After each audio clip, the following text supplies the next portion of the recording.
That's why this thing's not ready to go live yet. That's why XRP is not going to be shooting up yet. I believe XRP is in this arrangement. But if you get that out there now, there's no need for it yet. If you get that out there now, it's gonna spool up the value of it. There's no need for this in the economy yet. Why? Because Trump's not gonna get in, because Trump will make things good again. That's why you're gonna get your Kamala Harris, as I was saying in the beginning, to have that boom, that bomb drop in the world. When you get that bomb drop in the world, there's gonna be a reason created for an XRP to be needed. That reason will now exist. Problem, reaction, solution. Those who create the problem, spark the reaction from us, will provide the solution for you as well. We making moves. We making major moves. We making moves. We making major moves. We going all in. Like we got nothing to lose. We making moves. We making major moves. What is up, everybody? I'm Mr. Man. Welcome back to my channel. So I'm feeling really good right now. I have this video put together for you guys. I'm doing this one off the cuff, legit. So I have videos to back up what I'm saying. I have documentation to back up what I'm saying. But I mean, in terms of the flow itself, it's just whatever is will be. Right? I'm gonna talk you through it as like it's coming in my mind, how it happens to me in my mind. All right. That way, it'll give you guys insights into how I formulate my my whatevers, essentially. So I was listening to this one the other day. I was at my old place of work, and I brought my wife's car there. I was changing her tires from the summer tires over to winter tires. It's about to snow sometime soon up in this joint. Listen to what he says, okay? So this is priorities for global financial governance in the digital age. And this is talking about network and network fees and how these fees are, become astronomical based on congestion, and how some of these blockchains are created to keep the network at a particular level, operating on a particular level, because if not, then the fees go up and it becomes too expensive to use these platforms. So listen to this, all right? So another aspect of this is that all this results in increasing fragmentation of crypto. So when a blockchain gets congested and its transaction fees go up, users move to other blockchains that are still cheaper. And this is new blockchain has to be created. So now the problem is that these blockchain have to be interoperable, but this introduces new risks. We need what is called cross-chain bridges that could be subject to, of course, hack and weakness in governance. So another aspect of this is that all this results in increasing fragmentation of crypto. So when a blockchain gets congested and its transaction fees go up, users move to other blockchains that are still cheaper.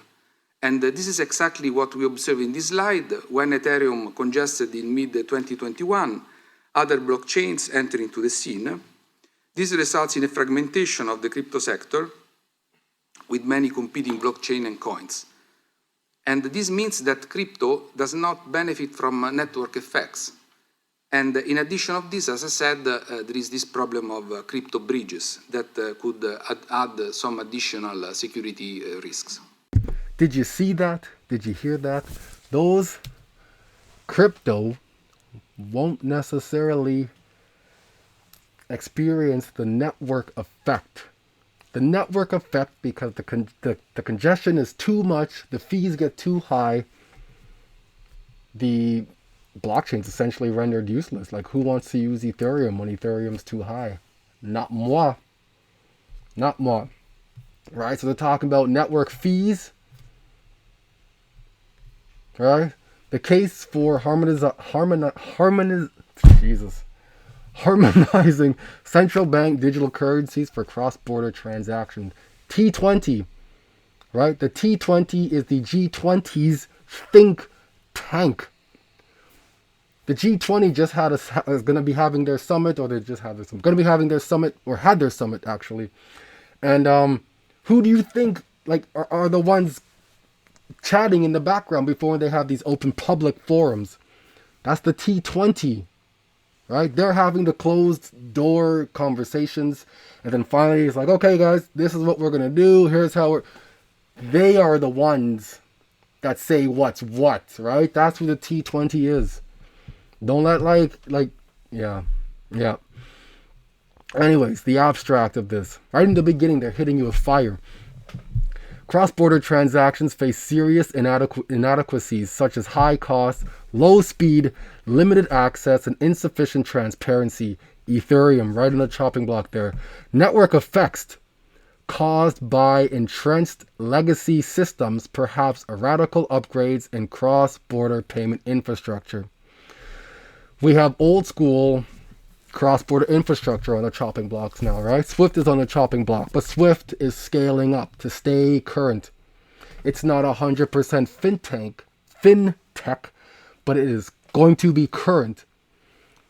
It is already connected to 11,000 banks and financial institutions, but on the back end of things, with these new faster payment systems, Do It Now, Prompt 2, Pay.UK, FedNow, FedNow, they're not connected, right? They're not connected to 11,000 banks. They're not connected to the newer digital faster payment systems that are out there. They're not they're unconnected. They're siloed right now, and that's where we're at. So that's why the title of this thing is harmonizing. They have to harmonize. For that CBDC to go from one platform to another platform, there has to be a bridge that works with low fees. The network fees can't be high, so that, like a lot of these blockchains are out of it already in terms of what meets the criteria for what the T20 is saying immediately in this short abstract that we barely even began to read. So, where am I? Radical upgrades in cross-border payments infrastructure. In the long term, a novel multilateral solution with a clean slate advantage should be more pressing priority than tweaking legacy systems for improved efficiency. Did you hear that? I just told you about the SWIFT connected to 11,000 banks already, and you have the new faster payments platform that are not connected yet, but are still working on that through mBridge, and the way to connect these ones here, faster payment to faster payment, as opposed to the central area, you can connect them to each other, which is a Project Nexus initiative by the BIS. Let me show you what that is really quickly, just so you have an idea of what I'm talking about. I want you all with me with this, all right? Here is Project Nexus. Digital payments have become so easy that we hardly give it a thought. With a few taps of your thumb, and you're done. Except when it comes to sending a payment to another country. Despite all of our advancements, the challenges and frustrations remain. Now, a solution is near. Instant payment systems in different countries connecting once through a single hub. The solution is called Nexus, a project led out of the Bank for International Settlements Innovation Hub in Singapore with our partners around the world. The success of Project Nexus is enabling a coalition of first-moving countries to work towards connecting their domestic fast payment systems. Nexus links your bank account with an applicable ID, such as a phone number, allowing you to send money across borders within seconds. With Nexus, we can achieve instant cross-border payments linkages at scale through a multilateral approach. Central banks have always played a role in payments as a public good. With Nexus, this role will be extended to cross-border payments, maximizing the network effects. It's a natural market for both payments and remittances, so Thailand is in a good position to benefit from this. And that's reflected in our strategy and our approach. There is a compelling case to develop a multilateral payment network that will further improve on our existing bilateral payment linkages. One of the value propositions for us from Nexus is being able to link up very, very easily and speedily with other economies as well. According to a World Bank assessment, the average cost of remittances is about 6.2% or so. Even at 6.2%, I think there is considerable scope for reducing the cost, and Project Nexus is trying to achieve that. This collaboration with partner countries will help deliver a platform that is scalable, low cost, and benchmarked against global standards. We expect cross-border exchanges in commerce, tourism, employment, and education to grow. Instant payments connectivity like Nexus will support the growth of these exchanges. Central banks, such as ourselves, need to play an important role. This includes setting the overall tone, fostering collaboration, and streamlining the approach. It is a partnership of central banks with a shared vision of transforming cross-border payments so that it's efficient and reliable. This is a precursor to greater international cooperation among countries to achieve these twin objectives of making fast payments at a reduced cost. The BIS is proud to participate with our partners in this project to advance our shared vision of a global multilateral network of connected fast payment systems. Nexus has the potential to be a global service, creating benefits for economies and citizens around the world. So I'm here talking about faster payments with you guys. Here are faster payments. That's what it looks like, okay? Again, put together by Chad Steingraber. I added a few of them on here to further it out. But in the middle here, we have RippleNet. This is RippleNet here. So for things to go cross-border, it does not always have to come here through SWIFT any longer. Yet, like it exists, right? We just saw that with the instant payment system, they all add, you know, you can connect to one now. Connect to an individual one without having to go through SWIFT. So they have these bilateral agreements that are made from me to you, from you to, you know, Belgium, from Belgium to Africa. And there's like these bilateral agreements. And it's all digitally now. So SWIFT is working on building up or scaling up digitally. But we have these ones here that are digital already, right? Finastra's a new one. ACI has been here for a while. Actually, no, Finastra's been here for a while too. Volante and Trianglo. And those offer cross-border interfaces, if you will, APIs connecting to the individual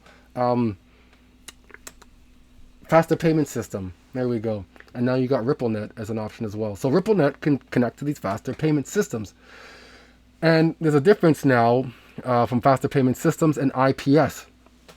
IPS is instant payment system. And what that is, an instant payment system is a subsection of the faster payment system. So you see how in that video there, about Project Nexus, how they had the blue line that went from here, say Target to T2 in Europe, and hopped across here. So this is the faster payment system right here, but that movement from here to here is the plumbing. The plumbing is what's known as a real-time gross settlement system, which is now digital, which is the instant payment system. This is the system, that blue line that was hopping across the globe there to show you where countries had been connecting now. That is the instant payment system, the real-time gross settlement. So this is from Amazon Web Services. This is an RTGS, right? Also known as an instant payment system. All of these things together create that IPS, the instant payment system, that move, that hop across from one faster payment in this jurisdiction to the next faster payment in this jurisdiction. The RTGS instant payment system. They have the XRP Ledger, Corium Hub, XRP, along with the XRP Ledger, Cosmos Hub, Corium Bridge, Axelar Messaging, and Polkadot Parachains. Right? This is what I've been trying to show you guys for some time here. Let me go back to my presentation. I've been showing you guys this for time. All right? If you're new to Mr. Man, go back and watch the old videos. Honestly, you'll catch the fire. You'll be brought up right to speed with what we're looking at here. This looks confusing because it is confusing as shit. But I was able to put this together before I even found that document from Amazon Web Services. And what it shows is Interledger here acting as an intermediary between gateway hubs itself. And you can use Cosmos there as the hub, or just go directly across from this faster payment system into this faster payment system. Whichever you choose, really, because again, everything's interoperable, however you choose to use it. I showed you the overview already of the globe there, or of a map, I should say, not the globe, of the map, with Finastra as one of the intermediaries there, right next to RippleNet. You can have this as RippleNet 2 down here if you wanted, Finastra, RippleNet, ACI Worldwide, Trianglo, whatever. This is the central bank. This is the contract. This is where the contract starts at the central bank. When it takes 3 to 5 seconds to move that through here, this flow here, right down to there, 3 to 5 seconds. And what happens in that 3 to 5 seconds, Polkadot creates the contract immediately.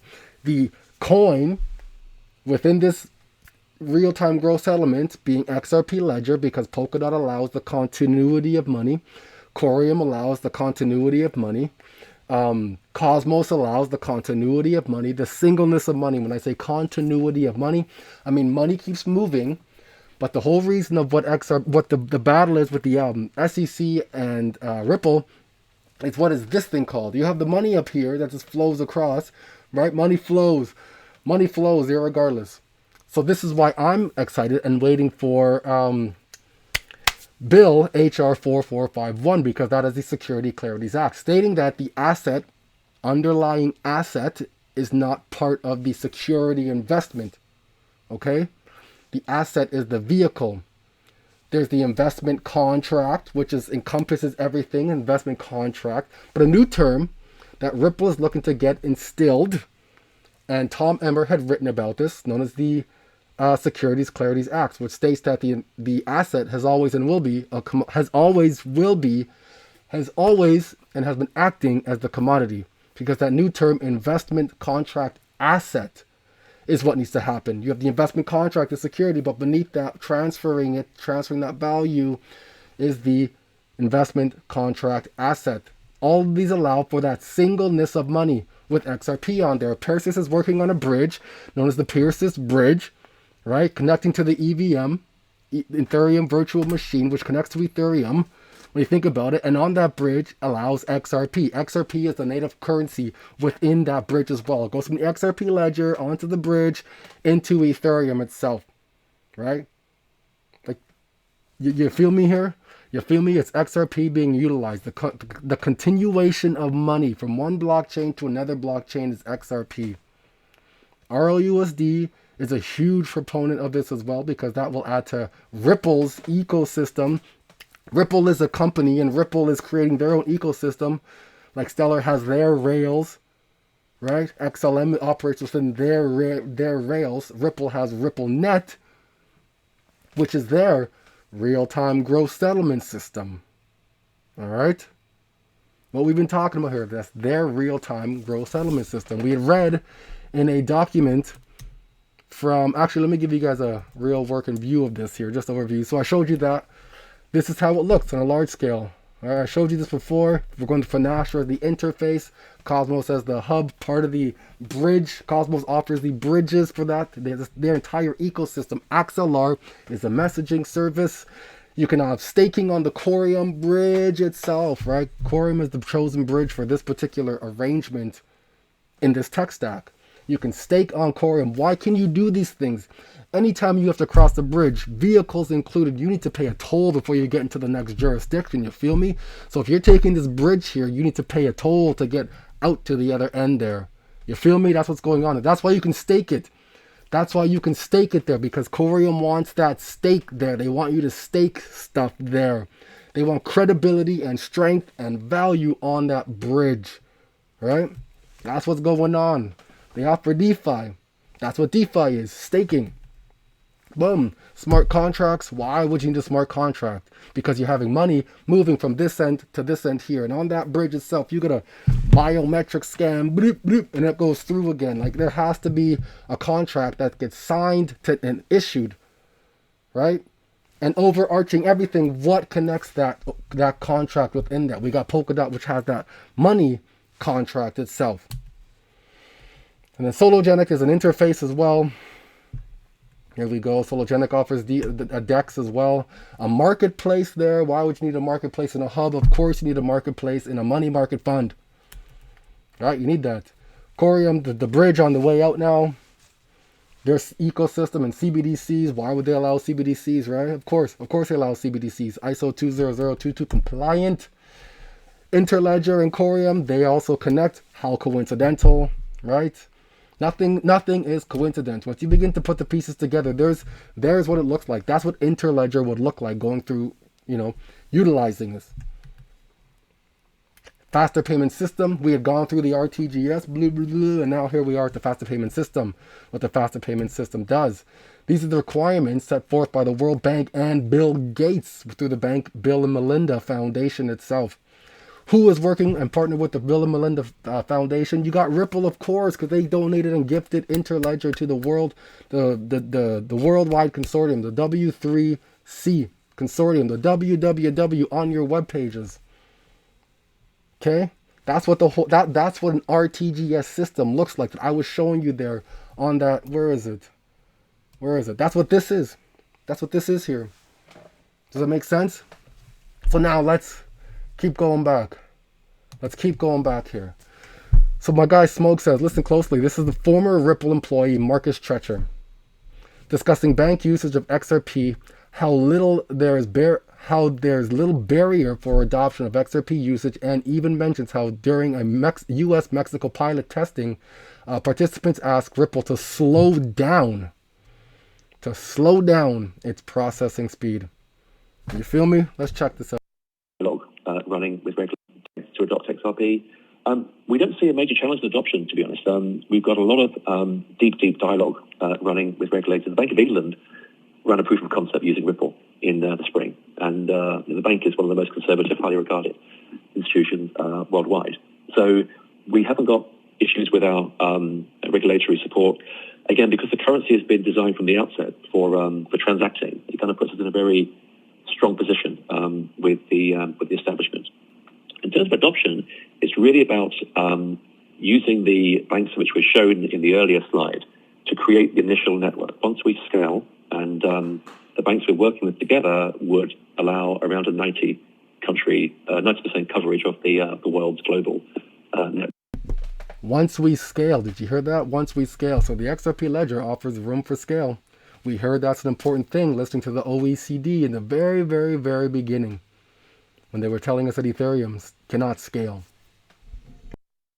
It works. So by getting those banks into multi-corridor volume, which is our current phase, that makes it much easier for other banks to come online, makes it easier for banks to apply XRP. We're having some great dialogue with banks around the world about using XRP. We actually ran our first XRP liquidity pilot with a company called Qualex in the US in the third quarter this year, where we made payments from the US to Mexico. The dollars went in, translated to XRP. XRP delivered on the blockchain to Mexico, translated to Mexican pesos. And actually, the banks involved asked Ripple to slow down the middle part because we were delivering the payments too quickly for the banks to digest. So, we had a kind of speed problem in the other extreme, if you like. But we are actively using XRP in that mode. Does Ripple impact? Awesome. What else can you say to that? All right. So now into Web3. What they're trying to do now is onboard the next 1.5 billion people. There's about 1.5 is a number. 1.5 or 2.5 billion people into the Web3 world. Into the Web3 world. Is it just me, or have you noticed the rush of meme coins that now exist? Why do you have that rush of meme coins? Because people, such as yourself and myself, are willing to gamble now. Money's easier to come across. Why? Because the interest rates are rolling back. So people are now more willing to gamble again. Out comes the meme coins, right? Where are the meme coins now? Following the trend on the XRP ledger. How much new money is going to flow into the XRP ledger from retail themselves, right? Volume will definitely pick up. How else do you continue those good times, keep the good times rolling as we move into 2025? Maybe a black swan, perhaps?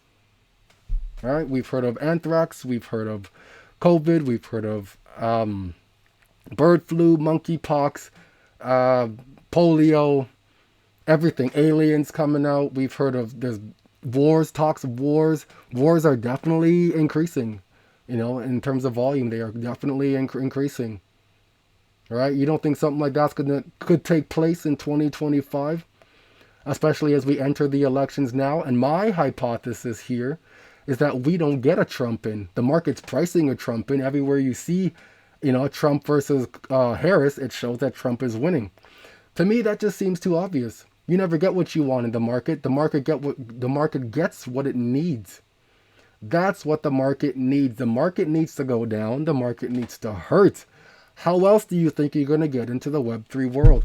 Something has to bring that shock, right? Picture a spring in my hand here, and I pull that spring apart. And what's pulling it apart and keeping it apart? Tension. Violent wars pulling everybody apart because we're at odds with each other now. Your hair is purple, my hair is not purple. You are LGBTQ, I'm not LGBTQ. You want to be known as he, hey, them, carpet. I want to call you a man because you look like a man. Tension exists, right? All that buildup. Let's add on top of these wars, on top of that tension, on top of COVID, on top of division from many things that are going to exist. When that lets go, bam! The amount of energy that's going to exist within that motion. Think about it. How else do you think you're going to get propelled into this paradigm shift that they're talking about? When you think about it logically, there needs to be a shock to the system. For what? There's going to be trillions and trillions and trillions coming to this new space just from tokenized assets. Who do you think is going to buy those tokenized assets? Right? Who do you think is going to buy these tokenized assets? Let's check this out. Memorandum of Understanding to establish our digital asset custodian, called Zodia, here in the DIFC. Now, 5 years ago, we weren't talking about a digital asset custodian in Standard Chartered Bank. How big can that be, Bill?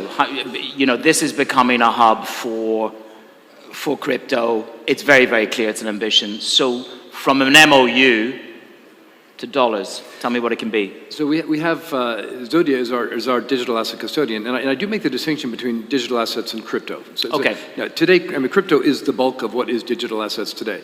When we look forward 5 or 10 years from now, I think we'll find vast swathes of the financial architecture that has been tokenized. That could include central bank digital currencies, which of course exist to some extent so far, but they're quite small at this point. Stable coins, tokenized real assets, whether it's, Jenny talks about effectively the digitization or tokenization of money market funds, right? These are trillions and trillions and trillions of dollars that could find themselves in tokenized form. And there's an underlying infrastructure that's different for distributed ledger technology relative to the current state of play. And to the extent that Dubai or anyone else can get ahead of the game and make sure that infrastructure is embedded in the local infrastructure, but also regulated from here, it gives you a huge head start in terms of building that industry over time. Did you happen to notice I was kind of highlighting with the mouse as individuals talking about trillions and trillions and trillions of the Rocks fans? He comes from Standard Chartered. I'm here on Standard Chartered. Look at my mouse again. Look at my mouse. Standard Chartered. Right? On September 15, 2026, Standard Chartered completes strategic investment in Ripple. Standard Chartered Bank has announced that it has made a strategic investment in Ripple, a leading distributed ledger company, DLT. This investment will further accelerate the bank's digitization agenda. There's an agenda in the area of distributed ledger technology as it explores new ways of adding value to its clients and industry.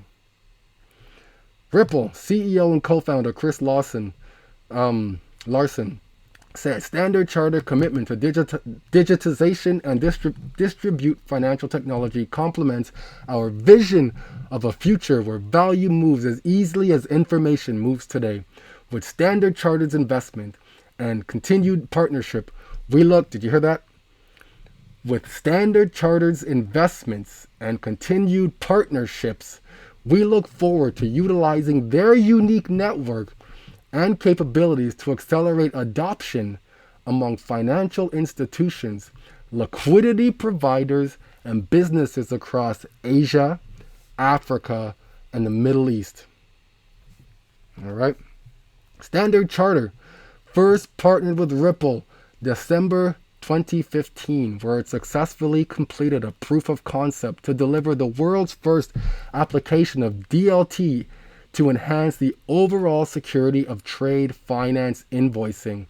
The proof of concept marked a crucial milestone in the digitalization journey of trade finance and proves the potential of collaborative development in delivering innovative client solutions. Boom. But let's keep going. Let's keep going. We heard this one. We heard that one. And this is the next one we want to hear. Okay? So we want to hear this from Chris Larson. Why? Because SEPA is being connected together. What is SEPA, you ask? Single European Payment Authority, I believe it's called. I'll bring it up for you guys. So what better webpage to go to other than the European Central Bank webpage? All right, let's get a view of this. This is the SEPA area, Single European Payments Area. I keep calling it authority. Payments Area. All right, that's what that is. Who makes up the SEPA area? It acts like FedNow, where it just looks after the European countries, specific European countries. Here they are. So EU member state with euro as its currency. EU member state, the blue, is state with a currency other than the euro. So we see some of them. Norway has its own currency. Sweden has its own. Iceland has its own. UK have their own. Poland has their own. Czech has their own. Hungary has their own. Romania, Bulgaria. Now, who uses the SEPA system? Finland does. We got France over here. We got Spain up here. We got Portugal over there, right? We have a bunch of other countries here. A bunch of countries. Germany, Spain, Portugal, Italy.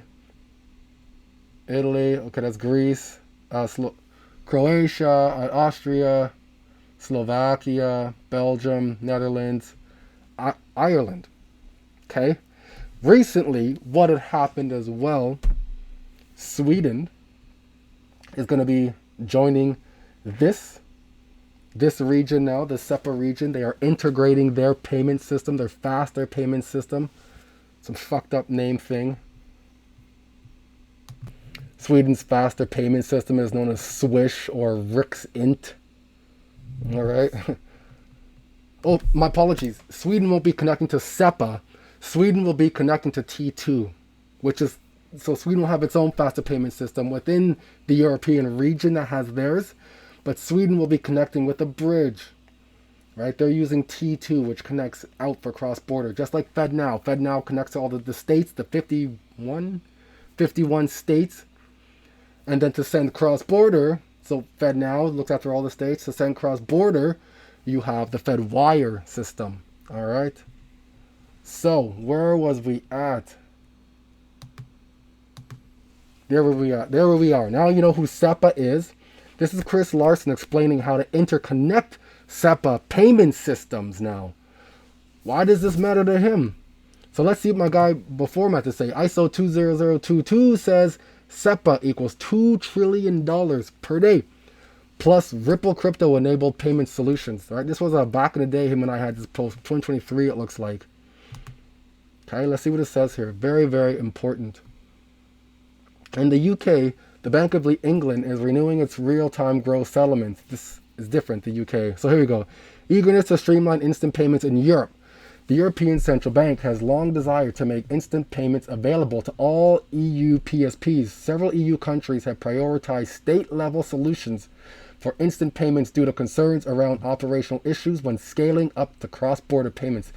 This piggyback on 2016 Payment Services, PSD2, which aims to increase competition in an already competitive payments industry, bring into scope new types of payment services, enhance customer protection and security, and extend for an open banking standard. This is what open banking is about. Oh, I missed that whole thing.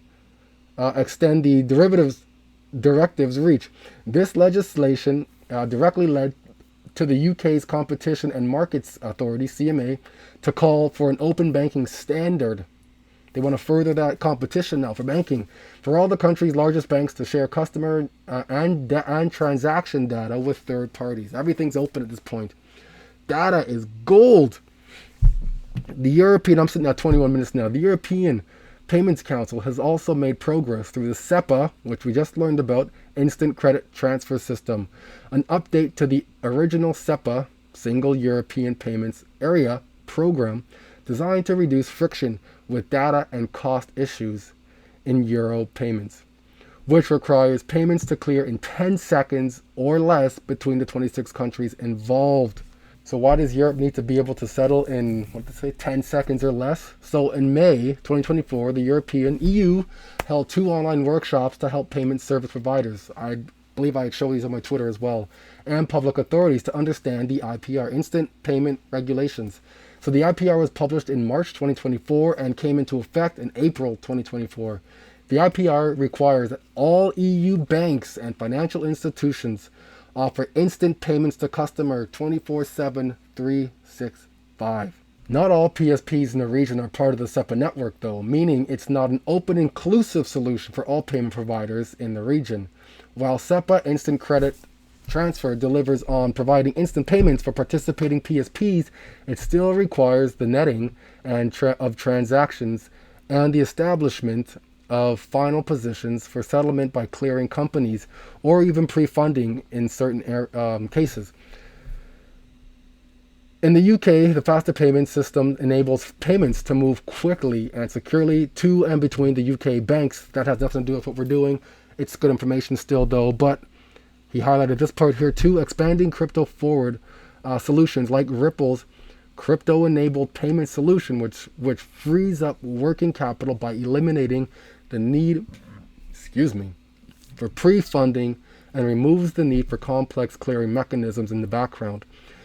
It can open new doors to make instant payments available for more PSPs. Embracing this crypto strategy would further enable instant payment across Europe, regardless of currency symmetry or capital.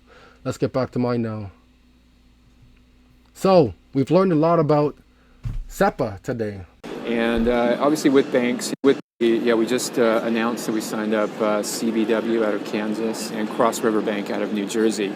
And obviously with banks, banks are rightly careful about any new technology for regulatory purposes and for stability purposes.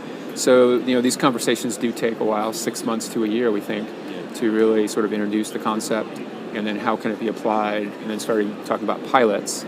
But we're really pleased. These are the first U.S. banks now on the Ripple protocol.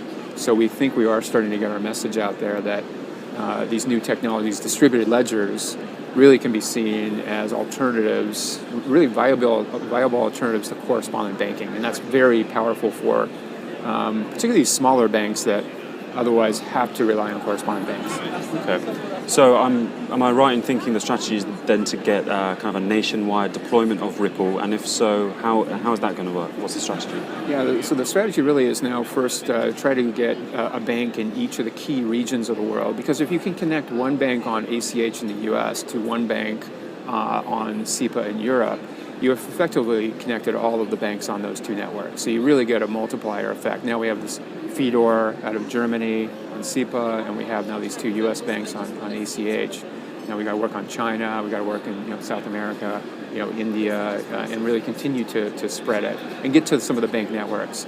So definitely getting banks as gateways to bring currencies onto the platform is very important. And then along with that, bringing market makers to make markets between those currencies, cross currencies. We've already been pretty successful there. We have about 7 institutional market makers already. Now it's really kind of filling it up with banks.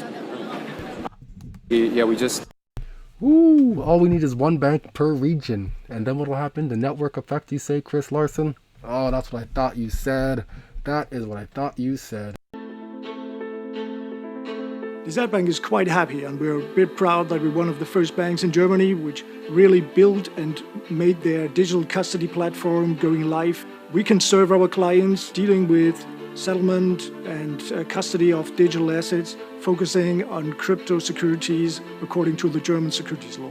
My name is Holger Meffert. I'm head of security services and digital custody at DZ Bank in Frankfurt. DZ Bank is the largest German depository bank with a volume of 300 million asset under depository. Beginning of 2023, we then decided that we should best work together with Metaco Harmonize.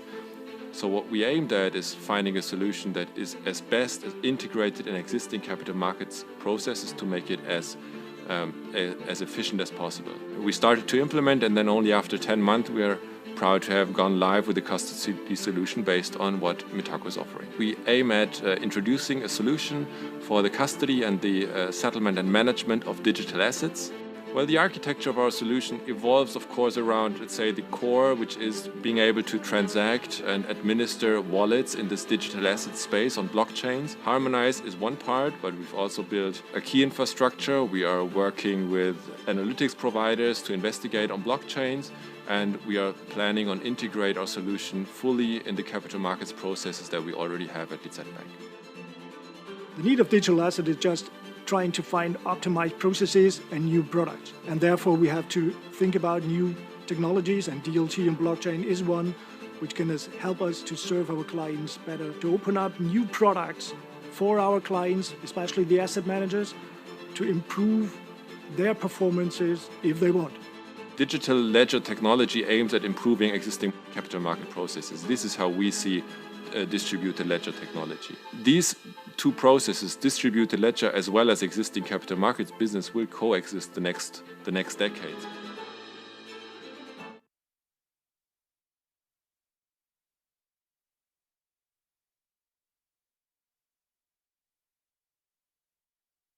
Is the Chief Executive Officer of Novarti Group, Peter Cook. Peter, nice to see you. Mel, hello. Great to be back. Thank you. Always lovely to have you here. Now, Novarti has recently announced 2 deals around your stablecoin services. Talk us through it. We've been able to announce partnerships with both Stellar and Ripple, 2 of the major cross-border blockchain networks, both based out of Silicon Valley and both with very high market capitalizations relatively. Ripple we've done a lot of work with in the past for cross-border payments, and Stellar we had started on a blockchain program with them a number of years ago, but now we're really bringing it to life. So we're building a multi-chain stablecoin service, initially on both the Ripple and Stellar chains. And in fact, what's a great thing is both Ripple and Stellar are largely funding the development work and even some of the marketing work that we do to get our stablecoin service out. So the stablecoin will be a dollar for dollar backed Australian dollar stablecoin. So we are a licensed company. We'll be running our funds in trust accounts, and then we've got an Australian dollar stablecoin named AUDC, somewhat in line with the nomenclature of the US stablecoin USDC. I know, I think a couple of weeks ago, we were just talking about the role of digital assets with Novarti. Can you loop that in regards to the strategy now? So stablecoin for us is essentially a major foray into digital assets.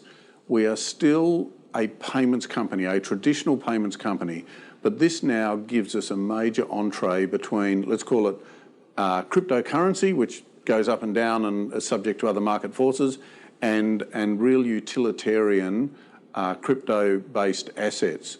So we build the stablecoin, it becomes part of our ecosystem or our infrastructure, which is licenses, tech, commercial partnerships, and from there we leverage and monetize for our either financial services customers or end business type customers. We will provide services out as stablecoin as a service, and also for holding and transacting of funds for things such as cross-border payments, on-ramp, off-ramp for cryptocurrencies, and other services yet to be seen. In terms of partnering with Ripple and Stellar, I mean, they are 2 of the major networks. We've been able to work with them and be a major partner of theirs in Australia. And I think that goes to a lot of the success of Novarti, is that we can work with these global companies and bring through significant commercial deals. So we heard Chris Larson say if we get a few banks in each jurisdiction, we can create that network effect. Unlimited scalability. Unlimited. Ripple and OnaFreak to facilitate cross-border payments in Africa, November 9th, 2023. Ripple and Enterprise Blockchain and Crypto Solutions and Payments FinTech OnaFreak, previously MFS Africa, have partnered to facilitate digital assets-enabled cross-border payments between Africa and several new markets, including the Gulf Cooperation Council, the UK, and Australia. Who is OnaFreak? So what? They partnered with OnaFreak. Who are they? The access you need to scale your business, connect your business to a real-time payments network built for Africa, and get access to over 500 million wallets across the continent. Did you just hear me? 500 million access or wallets in terms of access. So here we are in Europe now. The European Telecommunications Standard Institute. Okay? That's who we're looking at now. ETSI. European Telecommunications Standard Institute. Jesus. Jesus, the notorious just. Please us with your lyrical thesis. We just chillin'. Nah. Okay. So, the European Interoperability Framework, IEF, from the European Commission had the first version adopted in 2010. Between the new EU policies in the field of information technology with strong focus on openness and information management, data portability, interoperability, governance, and integrated service delivery. Wow, that's like a rap right there. Furthermore, National Interoperability Framework Observatory produced a variety of documents with recommendations for policymakers, researchers, and business stakeholders for the latest development on digital government and interoperability across Europe. On the other hand, the European Blockchain Services Infrastructure is officially established with which interledger interoperability will be a key significant ingredient for scalable business and connecting networks for cross-border communication. So it might throw you off a bit there, but you see interledger here? It says inter, 2 words, ledger. SOFI interledger implementation. What in the heck is that?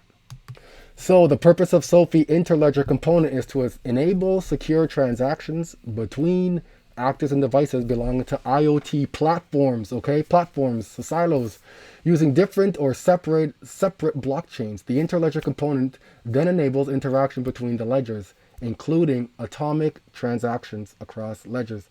With the interledger component, it is possible to, for example, integrate multiple ledgers to a cohesive platform that enables the most suitable type of DLT to be used for the type of information at hand and to enable cross-ledger transactions, thus harnessing the individual strengths of the different DLTs in SOFI. It is used to 1. Transfer data from one ledger to another. 2. Store hashes of data located in private ledgers to a public ledger to benefit from higher trust in the public ledger. 3. Transfer state of, for example, in-game assets between ledgers. Right. 4.